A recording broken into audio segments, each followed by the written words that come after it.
Well, the inflation numbers are out today and they are worse than expected. So we're going to go over the CPI, the Consumer Price Index, see where inflation is today. We're going to take a look at what happened in the markets. Hint, the markets got spooked a little bit. And then we're going to take a look at the 10-year Treasury yield. And of course, we'll talk about how it impacted mortgage rate. And before we get into it, if you could tap that like button, it really helps grow and promote the channel. Let's get right into it. All right, so the first thing that we want to go ahead and review here today is the Consumer Price Index. This is coming directly from the Bureau of Labor and Statistics. It shows all of the inflation data. I will go ahead and link to this in the show notes below if you'd like to check it out for yourself. But the latest numbers indicate that we are up 0.6% month over month, with all items being up on average year over year, 7.5%.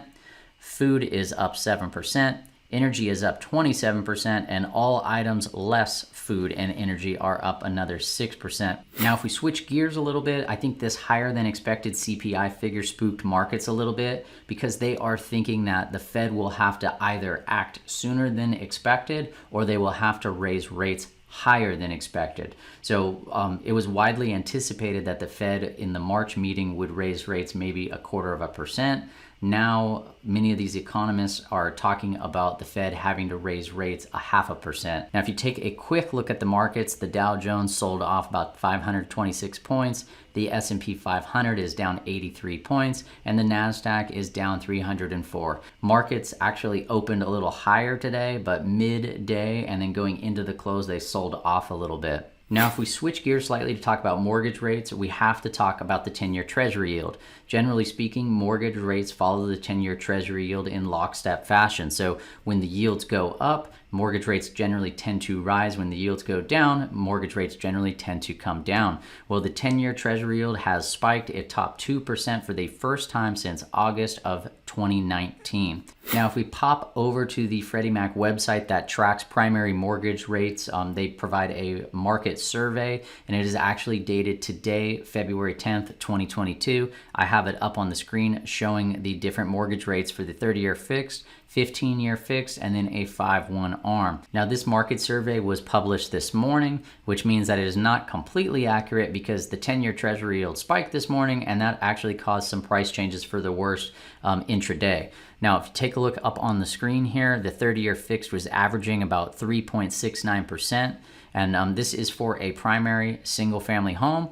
And the point and fee structure on that was 0.8%. Now, for those of you who are not familiar with points, points are a percentage point of the actual loan size, and it's the cost in order to secure that rate. So if I go ahead and pull up a calculator here, let's say you have a $300,000 loan, and the points in order to secure that rate at 3.69% are 0.8.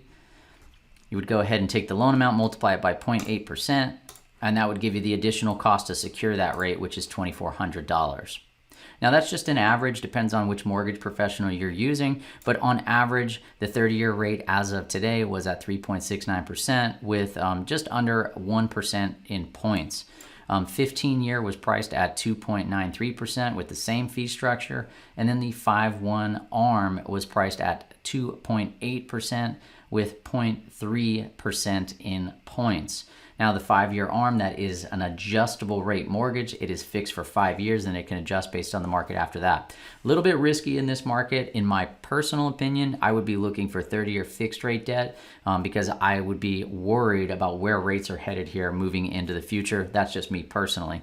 It's not financial advice. All right, and the last thing that I want to touch on is the historic average for the 30-year fixed mortgage rate in the United States. Even though the rates have gone up here over the last couple months, I just want to remind everybody out there that rates are still historically extremely low. Even if we're sitting at 4%, even if we go into the mid 4% range, if you look at this chart here and you were to just take more or less an average, historical average of rates is probably sitting somewhere around 7.5%. I mean, you can see areas where it's as high, like in the mid 80s where interest rates were as high as 18, 19%. All right, so that is going to go ahead and wrap it up for this quick market update. I just wanted to give you that information with regards to the CPI, how the market is responding, and then of course how the 10-year Treasury yield and mortgage rates are being impacted.